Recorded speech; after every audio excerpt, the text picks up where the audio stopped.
ಓಹೋ, ನನ್ನ ಲಕ್ಷ್ಮಿ ಇಲ್ಲೇ ಇದ್ದಾಳೆ. ಆ ಮಾತೃಕೆಗಳನ್ನು ಒತ್ತೊಯ್ಯುವ ಮೊದಲೇ ನಾನು ಇವಳ ಶೀಲವನ್ನು ಕದಿಯಲೇಬೇಕು.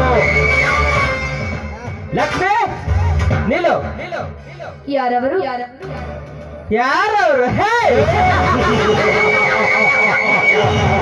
ನಾನ್ಯಾರೆಂದು ತಮಗೆ ಹೇಳಿ ಪರಿಚಯಿಸುವ ಅವಶ್ಯಕತೆ ಇಲ್ಲ ಲಕ್ಷ್ಮಿ. ಬಹುದಿನದ ಕಾಮದಿಂದ ಕೆಂಗೆಟ್ಟು, ಕೃಷಿ ಹಸಿಗಾಗಿ ಹದಿಗೆಟ್ಟು, ನೀರಿನ ತುಂಬಿದ ಬುದ್ಧಿಯನ್ನು ಉಂಡು ಹಸಿವು ನೀಗಿಸಿಕೊಳ್ಳಲು ಬಂದಿರುವೆ. ಓಹೋ, ನೀನಾ? ಈ ಕಾಡಿನ ದಾರಿಗೆ ನೀನಿಗೆ ಕಾಲಿಟ್ಟಿಯೋ ಅಂದವ?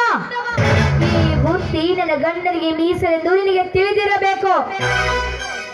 ಮನೆಗೆ ಎಸೆದು ಬಂದ ಭಿಕ್ಷುಕ ಉಂಡು ಹಸಿವು ನೀಗಿಸಿಕೊಳ್ಳದೆ ಹಾಗೆ ಹಿಂತಿರುಗುವನೇ ಸಾಧ್ಯವಿಲ್ಲ. ನೀಡಿಸಿಕೊಂಡು ಉಂಡು ಹೋಗುವುದೇ ಅವನ ಗುರಿ. ಯಾಕಂದರೆ ಈ ಬುದ್ಧಿ ನಿನ್ನ ಗಂಡನಿಗೂ ಮೀಸಲಿಟ್ಟದ್ದಲ್ಲ. ಅವನಿಂದ ನಿನ್ನ ಕೊರಳಿಗೆ ತಾಳಿನೂ ಕಟ್ಟಿಲ್ಲ. ಇದು ನಾನೇ ಉಂಡು ತೀರುವೆ. ಬಾಯ್ನ, ನನ್ನ ಗಂಡ ನನ್ನ ಕೊರಳಿಗೆ ತಾಳಿ ಕಟ್ಟುವ ಸಮಯ ಸಮೀಪ ಬಂದಿದೆ. ಆದ್ರೆ ನನ್ನ ಮಾವನ ಆಜ್ಞೆಯಿಂದ ತಡೆದು ನಿಲ್ತಿದೆ. ಯಾಕಂದ್ರೆ ನಿಮ್ಮಂತರ ಪಾಪದ ಕೊಡ ತುಂಬಿ ತುಳುಕಬೇಕಾಗಿದೆ. ನಮ್ಮ ಮನೆಯವರಿಂದ ನನ್ನ ಕಾರ್ಯ ಊದಬೇಕಾಗಿದೆ.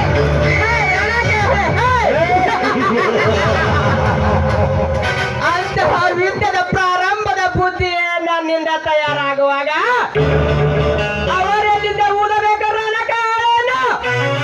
ಇವರು ಚಲದಂಕ ಮಲ್ಲ. ಚಲದಂಕ ಮಲ್ಲನೆಂದು ನನ್ನ ತಂದೆ ಸವಾಲನ್ನು ಸ್ವೀಕರಿಸಿ ಸೂಳೆಯಾದ ನಿನ್ನ ತಂಗಿಯನ್ನು ನನ್ನ ಶಶಿಧರನಿಗೆ ಮದುವೆ ಮಾಡಿ ದೇವರಂತ ನನ್ನ ಮಾನ ಹೊರಗೆ ಹಾಕ್ತಿದ್ದೀರಾ? ನಾಚಿಕೆ ಬರಬೇಕು ನಿನ್ನ ಹೇಸಿಗೆ ಜನ್ಮಕ್ಕೆ. ನಾಚಿಕೆ ಅದು ಅರ್ಥಪೂರ್ಣ ತಿಳಿದುಕೊಂಡ ಈ ಮಹಾಜ್ಞಾನಿಗೆ ಲಕ್ಷ್ಮಿ,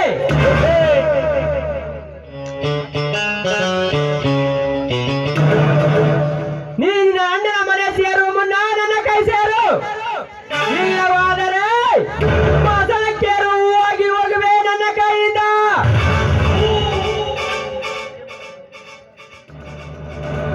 ಓಕೆ ಬ್ರದರ್, ಓಕೆ. ಆದ್ರೆ ನನ್ನದೊಂದು ಮಾತಿದೆ, ಚಿತ್ತವಿಟ್ಟು ಕೇಳು. ಹಸಿವಾದಾಗ ಹಸಿವನ್ನು ನೀಗಿಸಿ ತೃಪ್ತಿ ಕೊಡೋದು ಇದೇ ಬುದ್ಧಿ. ಕಾಮದ ಹಸಿವಾದಾಗ ಅದರ ಹಸಿವಿನ ತೃಪ್ತಿ ನೀಗಿಸುವುದು ಇದೇ ಬುದ್ಧಿ. ಅಲ್ಲಿ ನನ್ನ ಗಂಡನಿಗೂ ಹಸಿವಾಗಿದೆ, ಇಲ್ಲಿ ನಿನಗೂ ಹಸಿವಾಗಿದೆ.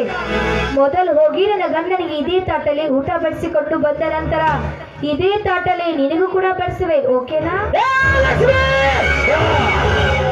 ಗಂಡ ಉಂಡು ಬಿಟ್ಟ ಎಂಜಲನ್ನು ಉಂಡಂತ ಅದರಂತೆ ಈ ದೇಹವು ಕೂಡ ನನ್ನ ಗಂಡ ಉಂಡ ಬಿಟ್ಟ ಎಂಜಲ. ಅದನ್ನು ಬಯಸುತ್ತೇನೋ ಬೇವರ್ಸಿ. ಮಾತಿಗೆ ಮಾತು ಬಯಸಿ ನನ್ನ ಕೆರೆಸಿದೆಯಾ?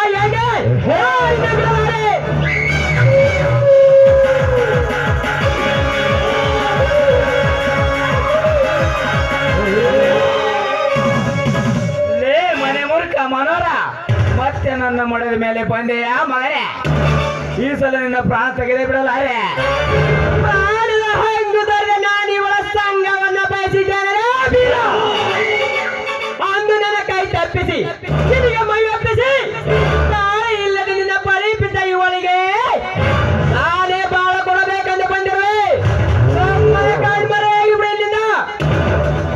ಮತ್ತೊಬ್ಬರ ಮೊಡದೆ ಎಂದರೆ ಅವೇನು ಬಜಾರ ಸಿಗುವ ವಸ್ತುಗಳಲ್ಲಿ ಎಲ್ಲಿದೆ ಬಡವ? ಇವಳು ನನ್ನ ಸೊತ್ತು. ಮತ್ತೆ ಮತ್ತೆ ನಿನ್ನದೇ ಮಾತನಾಡಿದರೆ ನಿನ್ನ ರುಂಡವನ್ನು ತೆಗೆದು ನಮ್ಮೂರ ಅವಿಸಿಕಾಯಲ್ಲಿ ಕಟ್ಟಿ ಬಿಡ್ತಾನೆ. ಬಾರಲೇ ಕಾಂಟ ಸಾರಿ ಇವಳನ್ನು ನನ್ನ ಸಾಮರ್ಥ್ಯ ಎಂತದಂತ ನಿನಗಿನ್ನ ತಿಳಿದಲ್ಲ ಬೀರ. ನನ್ನ ಮೈ ಮುಟ್ಟೋ ಯಾವ ಗಂಡ ಇನ್ನು ಹುಟ್ಟಿಲ್ಲ ಈ ಭೂಮಿ ಮೇಲೆ. ಬಿಟ್ಟು ಹೋಗಿ ಬಿಡೋಣ. ಸಾಧ್ಯವಿಲ್ಲ. ನೀನು ಭೂಮಿ ಮೇಲೆ ಬದುಕಿರಬಾರದು.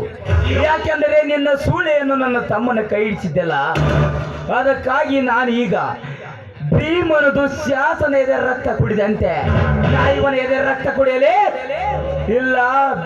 ದುರ್ಯೋಧನ ಭೀಮ ತೊಡೆ ಹೊದ್ದು ಮುರಿದಂತೆ ನಾ ಇವನ ತೊಡೆ ಹೊದ್ದು ಮುರಿಯಲೆ ಇಲ್ಲ, ಇವನ ರುಂಡವನ್ನು ಚೆಂಡಾಡಿ ನಮ್ಮೂರ ಅಗಸಿ ಬಗ್ಗಲಿ ಕಟ್ಟಲೆ. ಬೇಡ ಬೀರ, ಬೇಡ, ಕೊಲ್ಲಬೇಡ, ಬಿಟ್ಟು ಬಿಡು. ಬೀರ ಬೇಡ, ಇದೊಂದು ಸಾರಿ ಅವರಿಗೆ ಜೀವನ ಮಾಡಿ. ಲಕ್ಷ್ಮಿ, ಎಂತವರಿಗೆ ಜೀವದಾನ ಮಾಡಿಬಿಟ್ಟು ನೀನು ಹೋಗಲೇ, ಹೋಗು. ಇದು ಒಂದು ಸಾರಿ ಪಂಚಕ್ಕೋ, ಹೋಗು. ನೋಡಿ ಬೀರು, ನನ್ನ ಹೇಳಿಕೆಯಿಂದ ನಿಮ್ಗೆ ಏನಾದರೂ ತಪ್ಪನಿಸಿದ್ರೆ ನನ್ನ ಕ್ಷಮಿಸಿ ಬಿಡಿ. ಚೇಚೆ ಆ ಮಾತೇಕೆ? ನಿನ್ನಿಂದಲೇ ಎಲ್ಲ ಅಕ್ಷರ ಜ್ಞಾನವನ್ನು ಕಲಿತಾನೋ ಅಲ್ಲವೇ? ಯಾಕೆ ಬೀರು ಇಂಥ ಮಾತೆಲ್ಲ ಆಡ್ತೀರ ನೀವು? ಕಲಿಯದವರಿಗೆ ಕಲಿತವರು ಹೇಳಿಕೊಡೋದು ಅದು ನಮ್ಮ ಕಲಿತವರ ಕರ್ತವ್ಯ. ನೋಡಿ, ಆ ಪಾಪಿಗಳ ಕೂಡ ಸಮೀಪ ಬಂದಿದೆ. ಆದರೆ ನಿಮ್ಮಣ್ಣನ ಆಜ್ಞೆಯಿದೆ, ನೀವೇನು ತಪ್ಪು ಮಾಡಬಾರ್ದು. ನಡೆಯಿರಿ, ಮೊದಲು ಕುರಿಗಳು ಹತ್ತಿರಬೇಕು, ಅವರಿಗೆ ಊಟ ಹಾಕೋಣ.